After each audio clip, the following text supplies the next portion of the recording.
Greetings family and friends, it's your big boy Jawsy and welcome to the Arena, presenting you the first episode of Battle Chatter, the Arena Grounds podcast series.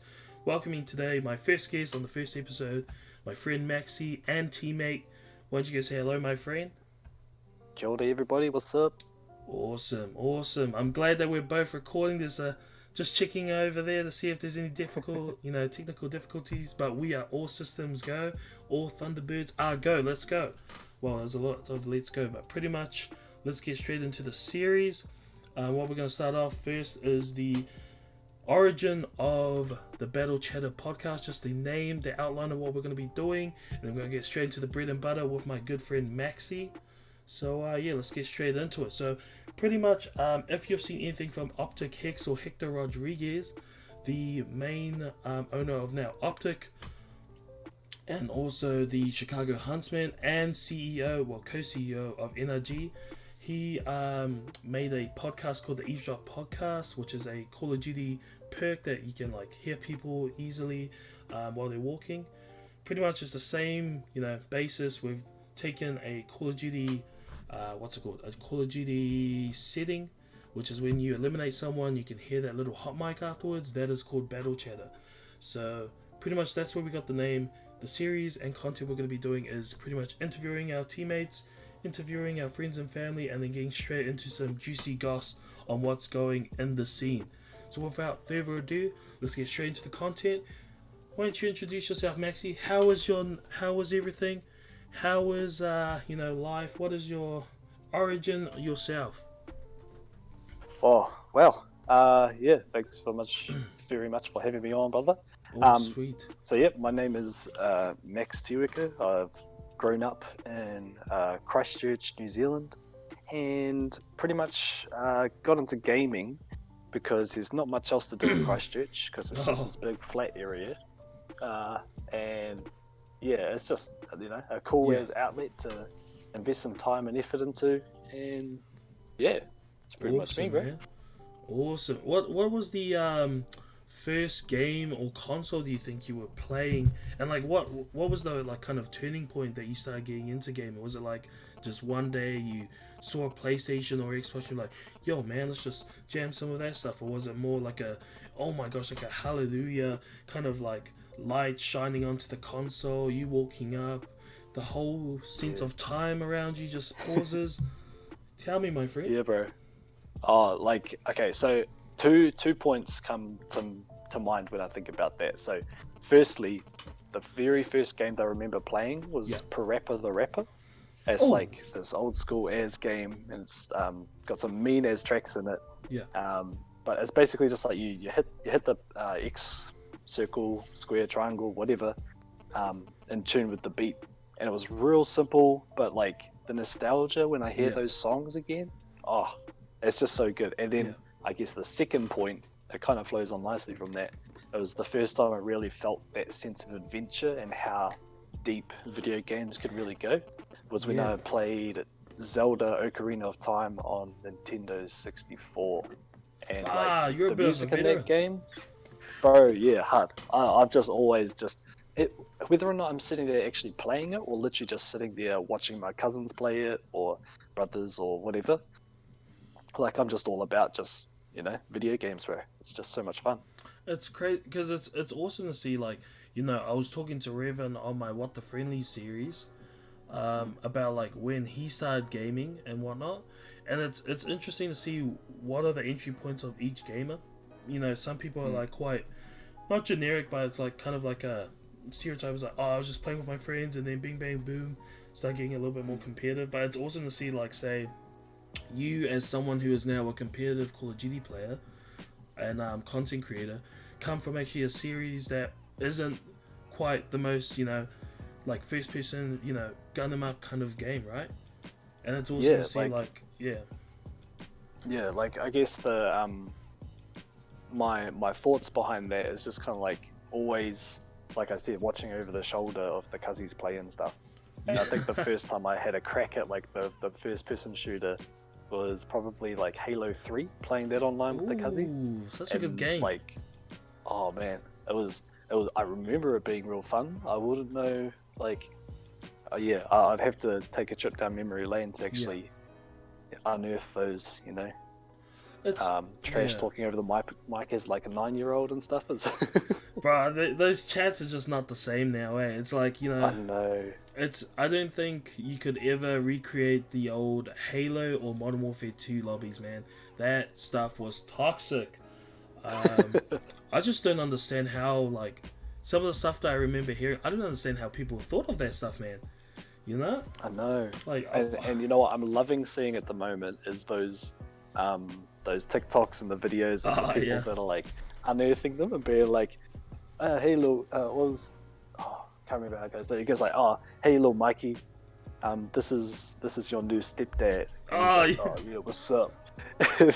and then he rolls around the corner. He's like, hey Mikey, how's it going, bro? He's like, yeah, whatever. And he goes, oh, you don't like little Mikey? Well, how about Dragon Slayer 432 or whatever it was? Yeah. It's like, I told you I was gonna do it. Man, my favorite ones is like, when they kind of turn, it was like, man, you kind of cute when you mad. but that's just me, right? I can see you. Yeah, I can see you definitely using words like that. Bro, 100%. I'm waiting for the moment. I reckon we should go straight on launch day, which is November 13th for Cold War. I think we should just go straight into lobbies, not even party chat, man. Straight into those lobbies, so we can hear everyone be like so salty, man. It'd be so interesting. People going, yo, Josie, bro, what are you doing, man? Can't believe you're doing this. Like, man, you're kind of cute, man. Why don't you just tell me off a little bit more? I think that's like a tactic that can translate really well, or a skill that can translate really well into real life. Like, if you know that you're gonna lose a fight, if you're the weirder one, you're kind of like a bit sus. Like, if someone's like, yo, that's us G1 outs, and then you go, and yes, I'm like please. probably the most sus out of all of us, man. I'm like, I'll take it there. I will take it there. I don't care where I have to take it. I will take it there. But one thing you'll learn about me, bro, is that like pretty much everything circles back to a video that I've seen or a TikTok that I've seen. So like, just then I was reminded of the guy that was talking about like gay chicken.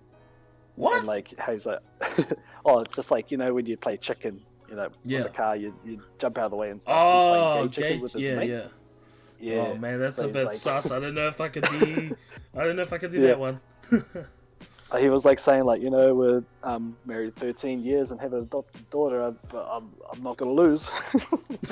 Oh my gosh, man, bro, it's 2020. Just come out at that point, eh? Just come out at that point, I reckon. There's no point in hiding. But anyway, on the point of November 13th and Cold War coming out, how do you feel about the new game? New game? Oh my gosh, I just fobbed out right there. But what do you think about Cold War in general with its release date and just the game in general, man? Do you like it? Do you like the new whole, like the movement of it, the kind of direction they're going with competitive and casual? What are your thoughts, my friend?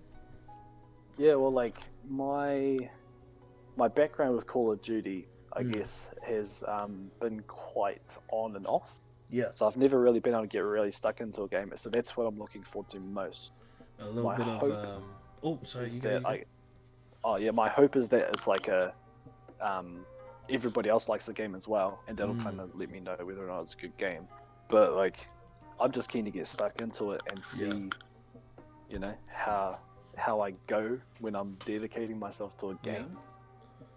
Yeah, because it's crazy to see. Like, I've seen you with how you've seen like on and off. Obviously, we all have our own commitments, but it's cool to see you don't have as much time to play the game, but when you do play the game and you have good connection, I've seen you like go off at certain points. I'm like, you know what I mean? It's like I've seen you had like 3 pieces to win us the game or to rotate to like, you know what I mean? Like it's gonna be interesting to see how, like, now that this is gonna be a game that you're looking to dedicate a little bit more time into, how that's gonna translate into the Cold War season. Like I will be the last person to say that I'm good at it, but at the same time, like I to be honest, I feel like our whole team pretty much is always like, I'll do the dirty work and stuff, and just because we don't back ourselves enough. So that's probably something that we need to work on. But like I say, getting stuck into the game, getting a bit of confidence, being able to go into some gunfights, feeling like Yeah. I'm gonna win over 50% of them. That's gonna really boost it and be backing ourselves there, which Yeah, no, I definitely get what you mean. Like, for those that are wondering what we're talking about, we're actually in a team called Thunder Buddies. It's a bit of a placeholder name, but a team that cuddles together is a team that wins together. You know what I'm saying? But yeah, it's pretty much like me and Maxy. We play similar roles. We're kind of support players. Would you say we're support players, support subby players, right? yeah, I'd say we're probably the most supportive out of our whole team. So. Yeah, and what you just said in terms of like how we're like willing to do the dirty work, and how it's like a universal thing in our team. I think it's not the worst problem to have because often in certain teams the most problem is like finding like players that are willing to do dirty work or like willing to like sacrifice one life to get your team 2 other lives. So I think we'll be fine, man. But like in terms of like Cold War and everything, I think our teams look pretty stacked. I think it's gonna be interesting because we have such a big roster at the moment on like how we're gonna be able to translate that with like consistent gameplay. How are we gonna be able to with such a big chopping and changing roster, are we gonna be able to find that kind of like sweet spot where we have our core 4 players for each team, or are we gonna just keep on chopping and changing? But yeah, man, what were you talking about in Cold War? Like, oh, excuse me. I think it's a refreshing change from Modern Warfare, especially because of that whole the spawn scenario. We're gonna have actual spawn logic where everything is more or less, you can actually manipulate the spawns, right? So I think for this game that's coming up, there's been a lot of mixed reviews, not a lot of like, obviously with every game you can't please everyone, unfortunately. But man, there's some weirdos out there who actually prefer Modern Warfare. I just want to put it out there. You guys are gonna get gunned in Cold War. I'm sorry. Like I'll probably get honestly, gunned at Cold War as well. Like I said, like on and off playing Call of Duty, but I personally, I better not make calls like that. I was gonna compare it to another game. Oh no.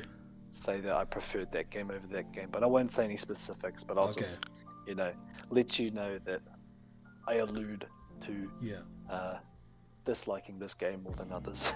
Modern Warfare, are you talking about? Yeah. I definitely feel like Warzone was a saving grace of that game. You just see such a big skyrocket in terms of growth when it came to Warzone. It's like, it felt like Modern Warfare was kind of like on the decline, kind of like just resting a little bit on the kind of like just stale a little bit. And then as soon as Warzone came out, it was like, I'm gonna be honest, I prefer Warzone over the multiplayer. That's just me. I know people prefer the multiplayer, but even with its inconsistent gunfights, I enjoy the kind of like fast pace of it, but also like the chill kind of gameplay that you can get with some of your lobbies. Unless you get into those Nick Merc lobbies and you're just getting gunned by every sweaty dude out there, which I respect. I'll take the shot on the chin, I don't mind. But yeah man, which on that note of Warzone, did you hear that it's going to be on a separate engine to the actual multiplayer in Cold War? Oh really? So is it the same engine that it's on at the moment? From what I've heard, it's going to be like the same, like it's not going to be transitioning to the new engine. It's going to stay on the same for Modern Warfare, just like a whole like shift in terms of like maps and weapons probably. But essentially I think we're going to be playing 2 different games next year. It's crazy because so the movement and stuff, I wonder if they keep all that or if it changes to Cold War's movements or if they make their own. I have no idea. If I'm being honest, I would prefer the Modern Warfare movement at the moment. Like if we could cut out the slide cancelling, just make it like a pure game that's just gun based. Well, you get what I mean. Into like if we could just have a game that's got the same movement but is less like gimmicky in terms of like slide cancelling, I think that's a perfect game right there. I would enjoy that game definitely. Yeah, hard. But yeah, man, it's gonna be interesting on November 13th. I just want to land. Oh yeah, we're in this like mean ass country that like allows us to gather together in mobs, and we really should capitalize on that. And that's what I'd be keen to know from you, bro. So have you had much? Oh, switching it up, eh? Oh, here we go. Like, so running tournaments and like through arena grounds and what it is, do you see much opportunity for, say, other countries or other teams to come over to New Zealand? Like, kind of talking about that kind of like bubble situation. Or if we're talking about the whole bubble situation and like, if we're putting aside the whole like, Jacinda or like the government just saying no, just flat out no to like heaps of people coming by the border, I think there's a lot of opportunity that it could be like, Fight Island, if they have all the stuff in place, I don't see no reason why it wouldn't succeed, or at least it wouldn't be like a interesting concept. Of course it would be a lot of money, and with New Zealand, I don't know, would we be able to kind of run that with that kind of cash on the line? But I think in terms of like hosting tournaments, hosting LAN events, we couldn't gain. Sorry, that's probably the wrong term. We could probably gain more than what we would lose, but I don't want anyone to quote me on that, because I feel like I feel like I just made a dumb, point right there. I'm gonna edit that one out. I'm editing that one out. I don't know. I don't know, man. I think that's a good question. That's definitely a good question that I was not prepared for. Well, it's your show, so you probably wouldn't be prepared for that. So. Yeah, you just switched it on me. 500 IQ play, man. But I think it definitely would be a good way that we could possibly capitalize it as a nation ourselves. Maybe say if we could, showcase our talent, give them more opportunities to travel overseas. There was a big plan I had a while ago. Say if I could like fund it at that point, was say if we had like a challenger series that led into the winners being able to challenge or like go to a big LAN overseas. So say if we hosted like a big LAN, a big online series or whatever, and then those people get funded to go overseas to a challenger LAN event, I think that'd be awesome. I think that would be awesome. Would we get the schmackles? Possibly. Would it be awesome content and being able to give us a platform to kind of build from? I think so. I definitely think so. Definitely. But what do you think on that question, my friend? Asking myself that same question. I draw the same comparison as what you did, like the whole Fight Island situation. Like, we're able to have like festivals and like book out concerts, rugby games, all that kind of stuff, and like it's a funny thing to be in the middle of a pandemic. And trying to make plays. It's like it's a topic that we're kind of like we have to tiptoe around, right? Because what we're saying right now could be completely wrong, which I'm unsure whether or not we're right or wrong at this point, to be honest. There's just too many variables when it comes to something like a pandemic, like something that's like ever changing. It's never the same day, But I think I also think like, personally, I'm probably not in a position to even action any of those kinds of things. Like being the Dana White for esports in New Zealand, like probably not.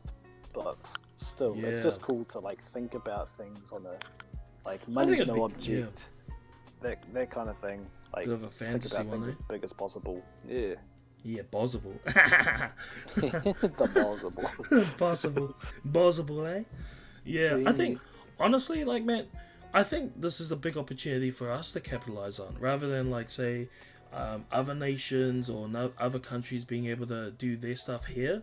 Why don't we've already got stuff planned. Just on the note, we'll probably talk about that later on, but I think it's the best opportunity for us to put our best foot forward and show that during a hard time we're able to produce good quality content. We're planning to host a LAN event, right? So we're hoping to Yeah, you know what I mean. Yeah, get bums on seats, get some eyeballs on some. Yeah. On Obviously, some taking logos and stuff. the biggest, precautions that we can. That'd be awesome. I think it'd be a good opportunity for us, because at the end, it's not only just the competition aspect of it that interests me. Being a community focused person myself, I enjoy the whole like social and kind of connectivity aspect of it, opposed to like just competitive side. Yeah. Like I reckon it'd be so cool to see in person what the competitive side looks like personally, but also like I've met Jordan obviously because we went to school together, but I've never met any of you fellas, and I've been playing with you for a wee while now. So, Yeah. You know, It's to actually crazy. catch up in person, that'd be cool. Bro, 100%. It's interesting to see, like you said, we haven't met each other in person, right? But I feel like we have like for me personally, like stronger connections than some of my IRL friends. Like oh yeah, don't let go to your head, yeah. No, but like in terms of like, you know what I mean. Like there's some things, there's that whole barrier that you can't really feel comfortable with talking people from your close circle because they're too heavily involved, right? Where say you hop onto the games, you've got your good friends, and that's a good way for you to vent, kind of like get that steam off, kind of like just be yourself. And I feel like it's a universal thing for gamers in general. So I don't know. Yeah, that's my point from it. I feel like we've been on a bit of a tangent. But I'm gonna leave it on there. Back on track, bro. Yeah. Okay, what is your favorite CDL team going into Cold War? Oh, it's hard because I'm a massive fanboy. Like I love like the whole reason I was like, I always find myself cheering for a few people. And when I watch competitive. Yeah. So definitely any team that Scumpy's on. Yo, that is like majority. I feel like that also, is the majority, man. Yeah, but also I actually really like Octane. I think he plays really well, and I like his straight up attitude when it comes to like just he gets fined so much just for talking so much shit about a shit game. Apparently, he got fined more than he actually earned for the whole like series. Oh, really? Like what? How is he surviving at this point? That's what I want to know. Yeah. Those donos, man. Those stream donos must be crazy. Yeah. Hard. But yeah. Man, with it should be interesting to see who actually does well in a new game like this too, eh? Like, yeah. Yeah. Especially for being on 5v5 for the last 2 years, I've been seeing a lot of discussion on how 5v5, like, you had to be super cracked because it was such high-paced gameplay, even though it wasn't always the fastest games. But like, I don't know, man. It's like 4v4. Theoretically, what everyone's saying is that it should be more, competitive, more strategic. So, I don't know, man. Yeah. It's going to be interesting to see how it pans out. Definitely. And, like, 4v4 versus 5v5 is two very different games. Bro, 100%, man. I remember playing 4v4 on Black Ops 3. Like, that was even the fast game. I was like, but then you go on to 5v5 on Black Ops 4. Bro, what is going on, man? I'm getting people contesting for like 15 seconds, people rotating late. I am so confused, and I'm not like I don't have a lot of accolades when it comes to the competitive Call of Duty community, but I enjoy that game, and I'd like to think that I'm actually a sound player in terms of like what to do, looking at, the timer, when to rotate and whatnot. Yeah. Goodness gracious. But on that note, what do you think separates a good player and a good teammate? Ooh, good player is just, the people that have the setups, the fastest monitors, the fastest internet, all that, and then they've also got the fastest gun.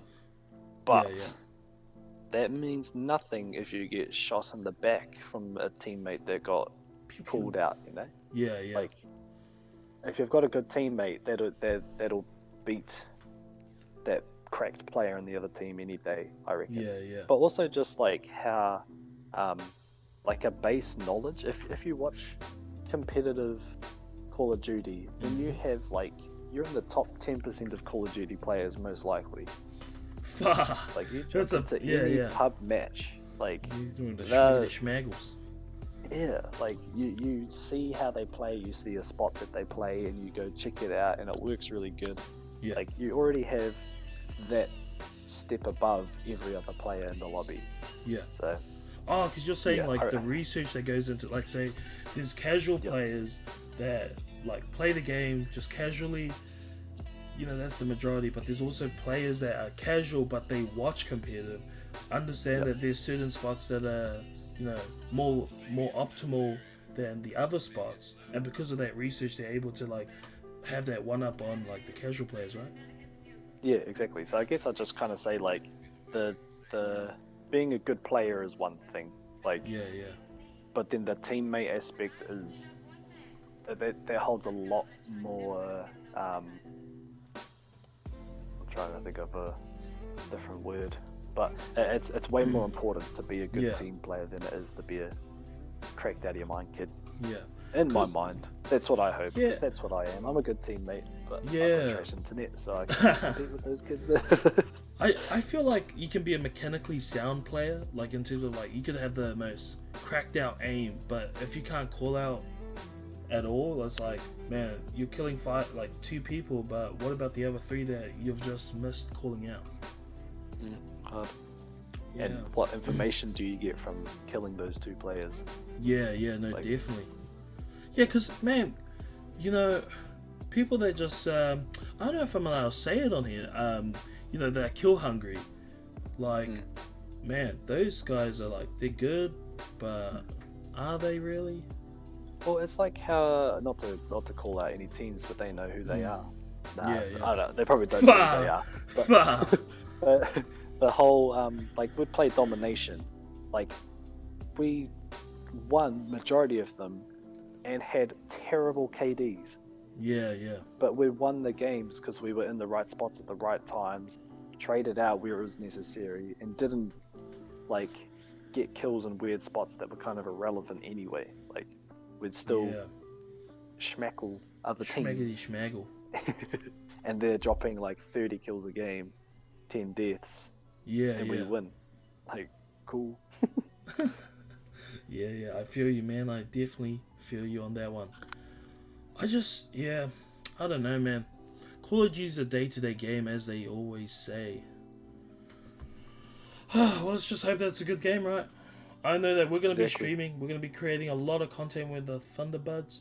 So it's going to be awesome to see what we can produce for that and what LAN events we can produce with Arena Grounds. On that note of the whole, you know, release dates, PlayStation 5. PlayStation 5 is releasing a day earlier than November 13th, November 12th. And some people, I've heard in the chats, may not be getting their consoles. What is up with that? Honestly, like, to be fair, I wasn't organized, and I got very lucky to get a first round of shipment from Harvey Norman. But even with that, like, sure, if you've got it, like, it's a bit late to like be calling them up. Oh, by the way, it's like 3 days until it's released. You don't have you don't have your console, bro. That's crazy, man. Like, I was just so I called them up today, and I was like, oh yeah, so it's all still going ahead. What's the plan with it? I haven't heard from you guys. What's going on? Yeah. And then they go, so we've got you down. We'll probably just give you a call when it's here. Sheesh. Okay. When would that likely be? Like, it might be on the Friday. Friday? Oh, that's not release day though. Yeah, I'm like, wait, isn't it? Day behind. What day is it? It's Thursday, right? Thursday is Thursday. supposed to be released. Yeah. Wow. Man, I feel kind of sick, because I'm like, I hear you guys like complaining about it, but I'm like sitting here, I'm like, I don't care. I'm getting my second shipment anyways. I'm gonna be jamming PS4. Just get one of those ones from scalpers that buy two. Bro, there were like a customer came in a while ago. They had 3 on their account. Like, they're gonna be cancelled 100%. because we don't allow that. I'm not going to talk about what company it is because I don't want to be, but like that, you can't order more than one for yourself, Does that company have a B in it? Nah, it doesn't. It has none of your business. JB Hi-Fi. Oh, mate, we also know someone that works over there, but let's not get into that. I want to see if we can get some sponsorships first, yeah? Yeah, that's cool. It's not hard to them because they'll be a day late. Oh, man. Don't be naming and shaming them. But, like, something I'm hoping that's not going to be in the freaking PlayStation 5 or next gen kind of, like, discussion? What's that? The huge updates, bro. What is up with that? The huge updates. I turn on my PlayStation. I'd like to think that it's nice and clean. It's got a bit of room. 43 gigabytes. What am I adding onto this game, man? Because what is going on? Like, yeah. I think they're doing a lot of work at the moment because they've just updated like the HUD and the UI for the PS4 as well. And they will be be getting everything all updated for PS5. You know what? All that kind of shit. You know what? You have a good point. I am just probably a little bit salty because my nate's kind of it's not the best sometimes, but Call of Duty Black Ops Cold War is the first ever game to be cross-platform and cross-generational. So. Exciting stuff. But man, keep those updates down as soon as the whole PlayStation's gone, 100%. Man. As soon as it's released, man, I don't want to be downloading like 100 gigabytes. My PlayStation 5's only going to have 1 terabyte. You're going to have one game on the console by the end of it. Yeah, that's what I was going to bring up. Like, the console's storage is still the same as what it was last gen, more or less. Yeah. Like, that's a bit scary. Yeah. Excuse me. Well, what I've heard is that I don't know if this is true, but apparently what they do is they fill up your hard drive with with the updates so that you have to delete other games and play theirs. That's what I've heard. I don't know if that's true. Tactical. I don't know. Well, man. On another topic. That's probably a good thing though. What do you? I mean, it's smart. It's smart, right? It's like I don't need more than 3 games on my PlayStation at once. Oh man, I buy too many games, play it like for 2 minutes, and then just be like, all right. I still haven't finished like God of War, The Witcher 3, all these games that like are just sitting there looking at me. Please play me. I have what's it called? I have probably like 5 games on my PlayStation. Obviously, they're all Call of Duty. There's Call of Duty 3, Black Ops 3, Black Ops 4. Crash Team Racing, Tekken 7, but bear in mind, I host those community events for the kids, so and also I enjoy Tekken, so that's my new. I'm gonna be competing next year. I gotta practice. I gotta practice, man. Big thing. Well, let's hope. I am still getting schmaggled by everyone I play, even the kids at my community center stuff, man. But must be good. Losing is winning, and winning is learning, as I like to say. Just looking at the topics here, my friend. We've only got a few more. Probably one more, and it's one that we've kind of touched on already, is the NZ scene. What do you think for the NZ Esports, or maybe just the Call of Duty scene? What do you think we can do to kind of, expand the scene, maybe make it a little bit better? Or what do you think we can just do in general to, like, just increase the quality or pool of it? I don't know if that's the correct term. Do you think that's the correct term I should use? I don't know if that's the correct statement. I understand what you're asking. Like, you want to know if, like, I have any ideas on how to improve the quality of New Zealand Call of Duty players? Is that kind of... wait, hold on. I've got it broken down. I probably should just read off these notes opposed to like just winging it. What do you think our scene is lacking? What do you think we already have? And what do you think we can do to make the scene better? Why didn't I just read that? I don't know why. Yeah. That was so... Wow. Our scene lacking, I reckon content creators, everybody streams now, and that's cool, but let's get some diversity. Let's get some, like, things like this, things like insights into I don't know, like you catching up with teammates. If it like we need to look at how if we're doing it overseas. Yeah. And take some of those good ideas, give them a go. If they don't work, cool. But I think at the moment, if you're just trying a stream, like you need to diversify a bit. That's my personal opinion. And in that, you'll learn a lot of cool skills, like how to create videos, how to create content, how to be interesting, all that kind of stuff. Yeah, so I have heard definitely content. I have heard from a lot of people, especially like, you know, the big esports peeps, Hector Rodriguez. I'm the biggest Hector Rodriguez fanboy ever. He talks about how, like, you know, content is key. You can't just be like streaming, like you said, streaming is good, but it can't just be streaming. You need to be able to pump out content throughout all your socials, or at least, you know, 2 or 3 of your socials consistently. And I think with this new game coming up, with our passions at an all-time high, I feel like we'll be able to get there and hopefully include more of the NZ scene with us. So I know for a fact we're going to be doing a little, well, hopefully, I probably shouldn't say a fact, but we're going to be doing a little bit more episodes with you, probably more of the Thunder Buddies, and hopefully some more cool peeps in the scene. Hopefully some players just at some of our events, to be honest. Yeah, that'd be cool. What was that, sorry?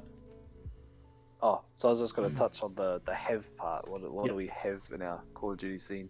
Awesome. I'd say players, like we have players.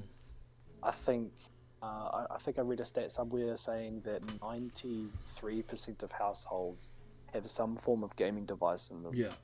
So that's at least a phone that is capable of playing like Call of Duty Mobile or which is underrated, may I add.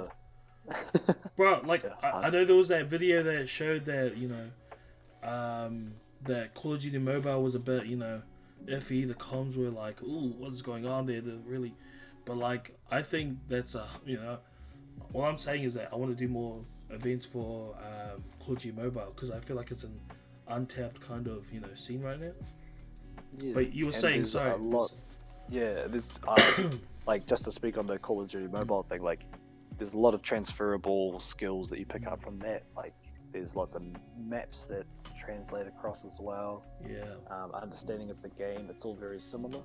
But like I'm saying, like we have players. The key, I think, at the moment was that, like I said, there's players there, but we need to start working on the quality of them. So we have the quantity, we have the numbers. Let's start getting better as a collective, and the better we all get, the better we go up against, you know, the across the ditches, the over in America, you know. We've got a mean opportunity to make money off video games, and how many people can say that they do that? Like, not much, but a lot of people want to. So we just need to really capitalize on the numbers that we have and the skills that we have. Not be so toxic, I reckon. Yeah, because, you know, if one grows, we all grow. So obviously, like, just to touch on that point real quick, is like, you know, a lot of people kind of have the mentality, it's like all man for himself, which is, you know, isn't the worst kind of mindset to have, because at the end of the day, you know, you got to look out for number one, and that's you and your family. But at the same time, you got to, you know, you can't be so, like, kind of, what's the term, gatekeeping? Gatekeeping? Yeah. But I always feel so gutted when I hear people talking, like, saying bad things to each other. The toxicity's just, it gets me sometimes, like, if you were I don't know, like, I mean, like, most of the time it isn't other Kiwis are pretty solid. No, I won't point any fingers. Because we want to keep this series going, man. We want to keep this series going. Maybe in the second episode where we have you again. Nah, definitely, man. I think we could definitely have some more stuff, but I think, I don't know, it's like, the NZ scene is, because we all have that kind of, like, we're super humble, but it's like, is that our downfall? It's like, sometimes you just need to uplift each other, be able to, like, you know, if someone's succeeding, let them succeed and celebrate their small victory. I think that's the most important thing, man. It's like, small victories account to, like, you know, the bigger picture, right? Yeah, we've got this little thing that some people might know if you're from New Zealand, is that tall poppy sim. Yeah, I don't. I think Yeah. every now and then you've got to rate your own shit, like straight Yeah, up. back yourself, man. If you do something cool, let people know, and don't let other people pull you down from doing Yeah. your cool thing. Like, and if you're those people that are pulling people down, like, don't do that. You should be The lifting them thing- up, because then Yeah. off the back of that, everybody gets so much better. Like, it's probably not like it's a bit of a stretch, but you know Bella Porch. You know the TikToker, the M to the B, M to the B, the M to the M. yeah. Bro, I feel so bad for her, bro. It's not her fault that I she blew know. up. She Yeah. cops so much flack for like essentially something that she didn't expect. Yeah, You know, like she was doing bugger all, yeah, and that's like she only blew up because everybody was watching it. yeah. And then the haters are It's all those contributing to people's that growth, man. Yeah. The thing, I couldn't believe it. I couldn't believe that people were hating on that. It's like, yeah, I don't know, man. It's what? I don't understand it as well. I just think, you know, personally, I think, you know, if someone's doing good, that's good on them. They did the work to, you know, be able to be in that position. I think, you know, we shouldn't be too hard on ourselves to say that, you know, maybe if you need help or, you know, you want to be into a better position, don't be afraid to, you know, ask for help. Instead of like, some people are like, instead of asking for help or trying the extra harder, they're more like, oh man, I'm just gonna talk smack. I'm gonna talk smack about it. Yeah. Yep. But yeah, that's unfortunately the thing. But I kind of want to talk about what we can do, because I feel like, you know, we can do, you know, a lot in terms of like, we're such a small country. But we do so well on the big scale. You know what I mean? Yeah, definitely. So we punch above our weight. yeah, so like what is stopping us from doing, say, like, yeah, we don't have the most, like, you know, comparatively, because they have, like, a lot of countries, say like North America, have like a bigger pool of people. Obviously they're going to have way more competition. I think if we're able to translate or convert some of the casual peeps, or like just get them involved, or even parents more educated, I think that'll significantly benefit our scene as a whole, man. Like, even like being able to, like, I know how it feels. Like, say, when my father first saw that I did my Game Haven event, that whole click, like, oh, this is a real thing, after seeing like how many people were enjoying themselves. Like, it doesn't have to start with, like, say, the big events. It doesn't have to start from that. We can start from the small events, work up, build that kind of like reputation, or like at least like get that experience, and just like build as a community.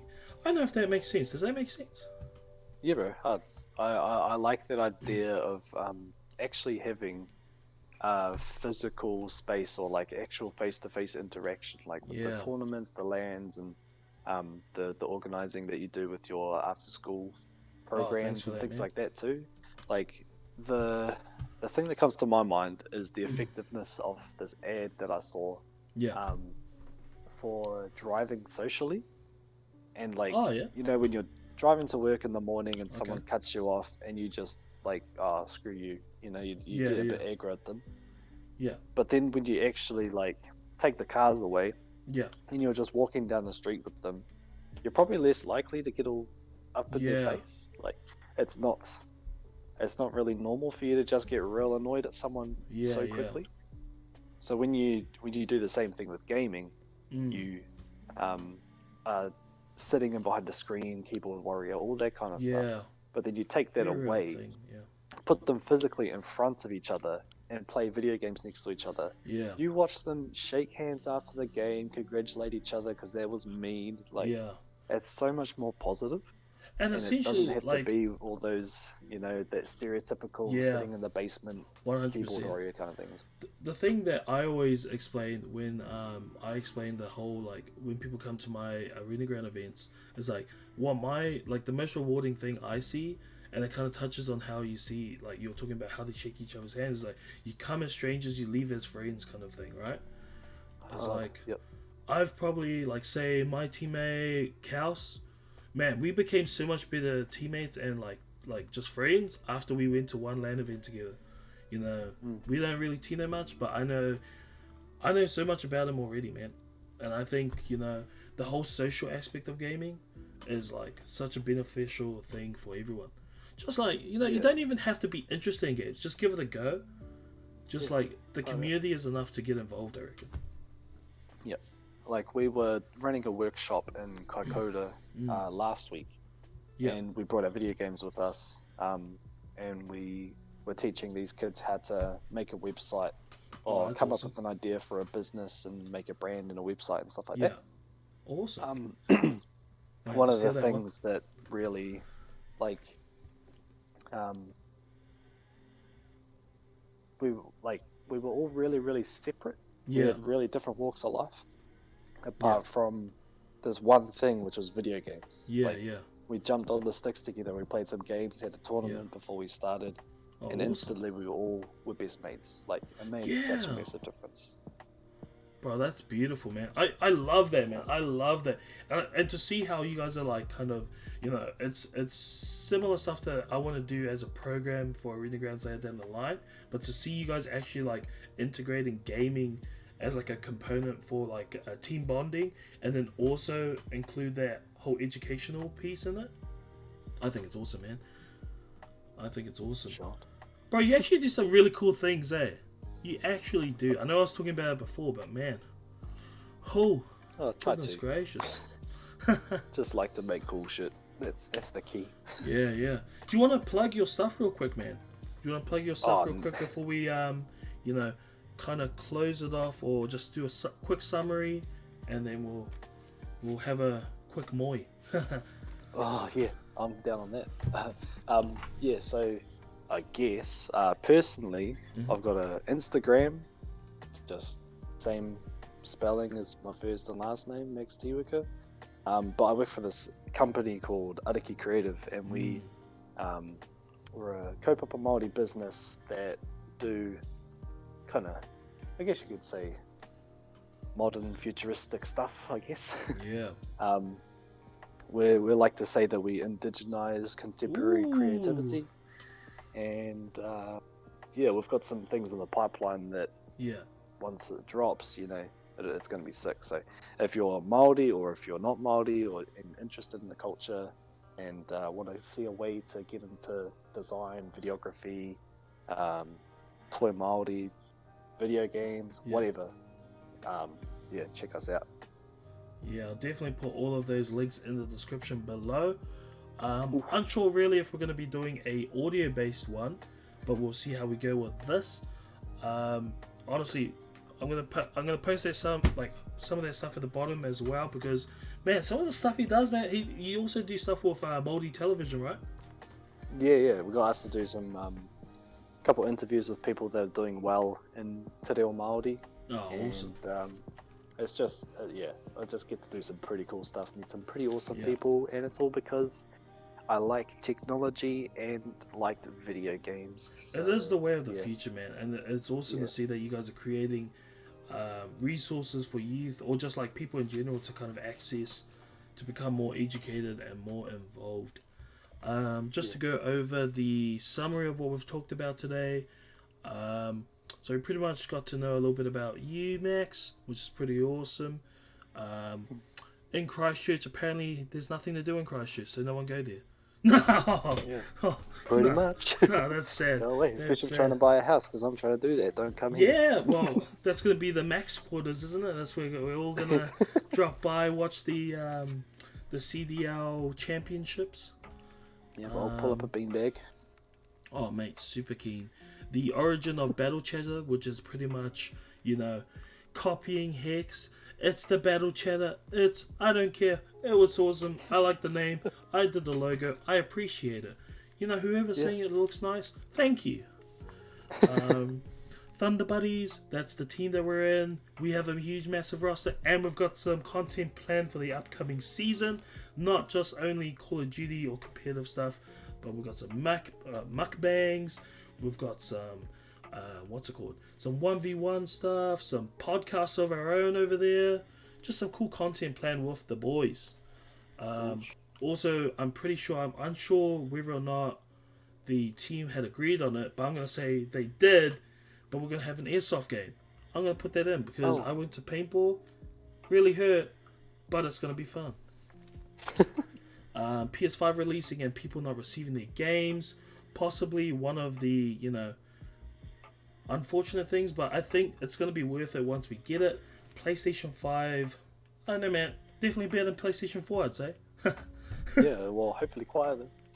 Oh man, my PlayStation sounds like it's going to take off sometimes. I'm like, oh, I'm going to have to get Hurt Locker in here, man. Straight up. Also, the Cold War, our general thoughts about it. A bit all over the show, but I think, the core of it was just talking about how we can hopefully improve as a community, what we see as kind of like the kryptonite of our community, and then what are the opportunities going forward. It's a bit all over the show, but I'm sure we can, elaborate on that on another episode. And then also our love for the scene, and also the huge AF updates, bro. Holy shit. I want to get rid of those. I really want to get rid of those. And it's all good. I understand. PlayStation 5's coming out. You need to update that. But let's hope that going forward, those updates a little bit smaller. That's all I want. But without further ado, just want to thank my good friend Maxy. Max. That's me. I don't want to pronounce your last name because I butcher everything I say. Tyrika. Is that it? Boom! T-Wicker. Fah! Nearly there. But just want to thank you for coming. Just want to thank you for coming on to the first episode of Battle Chatter. And it's a bit all over the show, but that was on my behalf, and I apologize for that. But I also thank you very much for showing up onto the show. Oh, all good, bro. Thank you very much for having me. Awesome, and we'll put down your plugs down below.